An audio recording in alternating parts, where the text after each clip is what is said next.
মৃত্যুর কয়েক মিনিট পর মানুষের শরীরে আসলে কি ঘটে জানেন? মৃত্যু কি সত্যি সবকিছুর শেষ, নাকি সেখান থেকেই শুরু হয় আরেকটি জীবন? বিজ্ঞানীরা মৃত মানুষকে নিয়ে এমন কিছু পরীক্ষা করেছেন যার ফলাফল শুনে অনেকেই হতবাক হয়ে গেছেন। তাহলে কি মৃত্যুর পরও মানুষের কোনো অস্তিত্ব টিকে থাকে? আর ইসলাম এই রহস্য সম্পর্কে বহু আগেই কি জানিয়েছিল?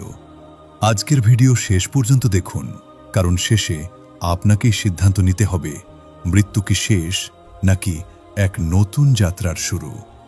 বন্ধুরা, এ এক অস্বীকার করা যায় না এমন সত্য যে মানুষই এই পৃথিবীতে আসে তাকে একদিন না একদিন এই পৃথিবী ছেড়ে চলে যেতে হয়। পবিত্র কুরআনে মহান আল্লাহ এই চিরন্তন সত্য স্পষ্টভাবে ঘোষণা করেছেন। প্রত্যেক প্রাণীকেই মৃত্যুর স্বাদ গ্রহণ করতে হবে। কিন্তু মৃত্যুর পর আত্মা কি টিকে থাকে, নাকি সবকিছুর এখানেই সমাপ্তি ঘটে? এই প্রশ্ন মানব ইতিহাসের প্রাচীনতম বিতর্কগুলোর একটি। যুগ যুগ ধরে বিজ্ঞানীরাও এই রহস্যের উত্তর খুঁজে চলেছেন। অবশেষে কিছু মনোবিজ্ঞানী ও গবেষক দাবি করেছেন যে তাদের গবেষণায় এমন ইঙ্গিত পাওয়া গেছে যা বলে মৃত্যুর পরও জীবনের কোনো না কোনো ধারাবাহিকতা বিদ্যমান থাকে, যদিও সেই জীবন আমাদের এই পার্থিব জীবনের থেকে আলাদা প্রকৃতির। বন্ধুরা, ওয়াশিংটন বিশ্ববিদ্যালয়ের বিশেষজ্ঞদের এক যুগান্তকারী গবেষণায় জানা যায়, যখন একজন মানুষ শ্বাস নেওয়া বন্ধ করে মৃত্যুর দ্বারপ্রান্তে পৌঁছে যায়, তখন তার শরীরে বহু জিন হঠাৎ সক্রিয় হয়ে ওঠে। এই সক্রিয় জিন ও কোষ মৃত্যুর পরও কয়েকদিন পর্যন্ত দেহে কিছু কার্যক্রম চালু রাখে। একটি আন্তর্জাতিক সংবাদ প্রতিবেদনে উল্লেখ করা হয়েছে, যারা হার্ট অ্যাটাক, গুরুতর আঘাত অথবা শ্বাসরোধের কারণে মারা যান, তাদের শরীরে মৃত্যুর পরও কিছু জৈবিক কার্যক্রম তুলনামূলক দীর্ঘ সময় ধরে অব্যাহত থাকতে পারে। গবেষণা দলের সদস্য ও মাইক্রোবায়োলজির অধ্যাপক পিটার নোবেল বলেন, আমাদের গবেষণা প্রমাণ করে যে দেহের প্রধান কার্যক্রম বন্ধ হয়ে গেলেও কোষীয় স্তরে কিছু কার্যকলাপ অব্যাহত থাকে, যা সত্যিই বিস্ময়কর। গবেষকদের মতে মৃত্যুর পর সক্রিয় হয়ে ওঠা এই জিনগুলো নানা ধরনের জৈবিক কাজ সম্পাদন করে, যা দেহে পুনর্জীবনের সম্ভাবনার ইঙ্গিত বহন করে। আরও বিস্ময়কর বিষয় হল, মৃত্যুর পর মানবদেহের বৃদ্ধি ও বিকাশের সঙ্গে সম্পর্কিত কিছু জিনও সক্রিয় হতে দেখা গেছে। বন্ধুরা, বিজ্ঞান অতীতেও বহুবার স্বীকার করেছে যে এই বিশাল সৃষ্টি জগতে এমন এক রহস্যময় শক্তি রয়েছে যা জীবন ও মৃত্যুর গভীর রহস্যের সঙ্গে যুক্ত এবং যা মানুষের কর্মের হিসাবের ধারণার সঙ্গেও সম্পর্কিত হতে পারে। কিছুদিন আগে জার্মানির একদল মনোবিজ্ঞানী ও গবেষক যৌথভাবে একটি পরীক্ষা পরিচালনা করেন, যেখানে আধুনিক চিকিৎসা যন্ত্রের সাহায্যে প্রায় ৯৫০ জন স্বেচ্ছাসেবীকে অল্প সময়ের জন্য ক্লিনিক্যাল মৃত্যুর অবস্থায় নেওয়া হয়।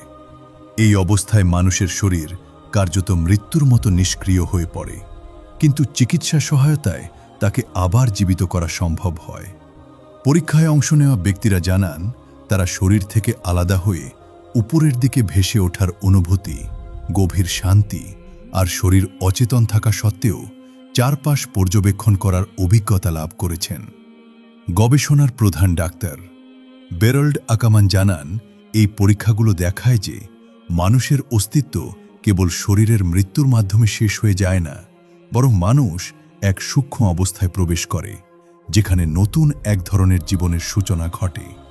একইভাবে ডাক্তার রেমন মুডি তার বিখ্যাত গ্রন্থ লাইফ আফটার লাইফে মৃত্যুর কাছাকাছি গিয়ে আবার ফিরে আসা প্রায় ১৫০ জন মানুষের অভিজ্ঞতা বিশ্লেষণ করে মৃত্যুর পর পর্যবেক্ষিত ১৫টি সাধারণ বৈশিষ্ট্যের কথা উল্লেখ করেছেন।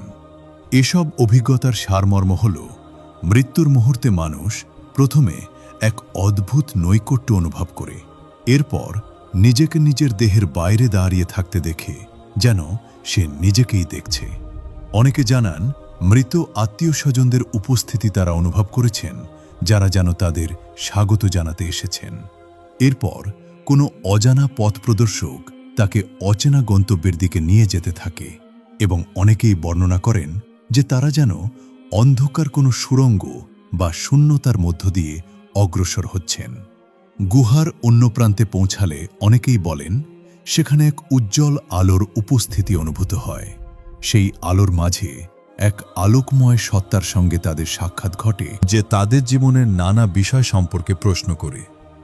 এরপর যেন নিজের সমগ্র জীবনচিত্র চোখের সামনে একটি চলচ্চিত্রের মতো ভেসে ওঠে। বিখ্যাত চিন্তাবিদ W.H. মায়ার্স তার গ্রন্থ human personality and its survival of bodily ডেথে শত শত ঘটনার বৈজ্ঞানিক বিশ্লেষণ করে উপসংহারে পৌঁছানো যে দেহের মৃত্যুর পরও মানুষের ব্যক্তিত্বের একটি অংশ টিকে থাকে, যাকে আমরা আত্মা বা রূহ বলে থাকি। তিনি বলেন, আমাদের দেহে ওজন ও ভৌত সীমাবদ্ধতার কারণে চলাফেরা ও গতিতে সীমিত, কিন্তু আত্মিক অস্তিত্ব এসব বাধা থেকে মুক্ত।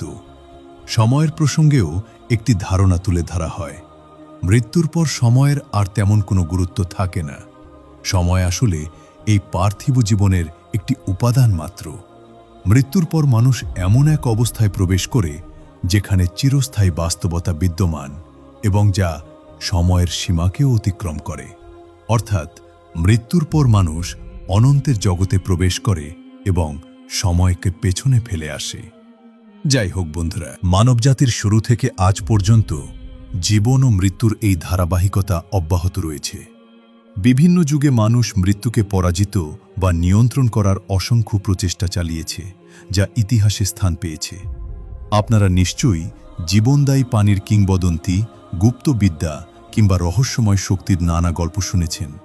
কিন্তু অবাক করার বিষয় হল, আধুনিক বিজ্ঞানও এখন মৃত মানুষকে পুনর্জীবিত করার সম্ভাবনা নিয়ে পরীক্ষা নিরীক্ষা শুরু করেছে।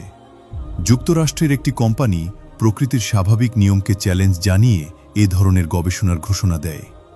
এক আন্তর্জাতিক প্রতিবেদনে জানানো হয়, বায়োকোয়ার্ট নামের একটি আমেরিকান প্রতিষ্ঠান মৃত মানুষকে পুনরুজ্জীবিত করার লক্ষ্যে পরীক্ষা শুরু করার পরিকল্পনা করে 2016 সালের শেষ দিকে তারা ভারতে ল্যাব স্থাপন করে এই গবেষণা শুরু করতে চেয়েছিল, কিন্তু ভারতীয় মেডিকেল রিসার্চ কাউন্সিল সেই অনুমতি দেয়নি। এরপর তারা ল্যাতিন আমেরিকায় গবেষণা পরিচালনার সিদ্ধান্ত নেয়। কোম্পানিটির প্রধান নির্বাহী ইরা পাস্টার জানান, তাদের বিজ্ঞানীরা মৃত ব্যক্তির রক্ত থেকে স্টেম সেল সংগ্রহ করে পুনরায় দেহে প্রবেশ করানোর পরিকল্পনা করেছেন। এরপর বিশেষ ধরনের পেপটাইড মেরুদণ্ডে প্রয়োগ করা হবে এবং লেজার প্রযুক্তির সাহায্যে স্নায়ুতন্ত্রকে সক্রিয় করার চেষ্টা করা হবে। পাশাপাশি এমআরআই স্ক্যানের মাধ্যমে দেহে ঘটে যাওয়া পরিবর্তন পর্যবেক্ষণ করা হবে। গবেষকরা এ ব্যাপারে আশাবাদী যে তারা সফল হতে পারবেন। কিন্তু এখানে একটি বড় প্রশ্ন উঠে আসে, জীবনদান ও মৃত্যু ঘটানো যখন সর্বশক্তিমান আল্লাহর হাতে, তখন কি বিজ্ঞান সত্যি মৃত মানুষকে পুনরায় জীবিত করতে পারবে?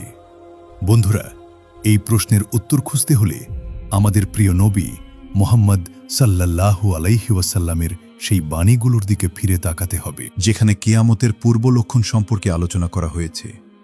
দীর্ঘ হাদিসের একাংশে উল্লেখ আছে, কিয়ামতের আগে দাজ্জাল এমন কিছু কাজ করবে যা দেখে মানুষ বিভ্রান্ত হবে। সে মৃতদের জীবিত করার মতো অলৌকিক শক্তির দাবিও করবে এবং নিজেকে উপাস্য হিসেবে প্রতিষ্ঠিত করার চেষ্টা করবে। তাই শেষ নবীর সত্যবাণী অনুযায়ী এমন ঘটনা মানুষের সামনে ঘটার সম্ভাবনাকে পুরোপুরি অস্বীকার করা যায় না। অতএব আল্লাহ রসুল সাল্লাল্লাহু আলাইহি ওয়াসাল্লামের সেই বাণী অবশ্যই বাস্তবায়িত হবে। কিয়ামতের পূর্বে এমন সময় আসবে যখন বিজ্ঞান এত অগ্রসর হবে যে মৃত মানুষকে জীবিত করার মতো ঘটনাও মানুষের সামনে উপস্থাপিত হবে। তবে এর চেয়েও গুরুত্বপূর্ণ বিষয় হল, সে কঠিন পরীক্ষার যুগে কার ঈমান দৃঢ় থাকবে এবং কে রাসূলুল্লাহ সাল্লাল্লাহু আলাইহি ওয়াসাল্লামের এই সতর্কবাণী স্মরণ রেখে পরিস্থিতি বুঝতে পারবে। যার মধ্যে সঠিক জ্ঞান ও সচেতনতা থাকবে, সেই এই বিভ্রান্তিকর পরীক্ষার সময় সত্যকে চিনতে সক্ষম হবে। দর্শকবৃন্দ, আপনারা নিশ্চয়ই ক্লোনিং শব্দটি শুনেছেন এবং এই প্রযুক্তি ব্যবহার করে বিজ্ঞানীরা ডলি নামের একটি ভেড়া সৃষ্টি করতেও সক্ষম হয়েছিলেন।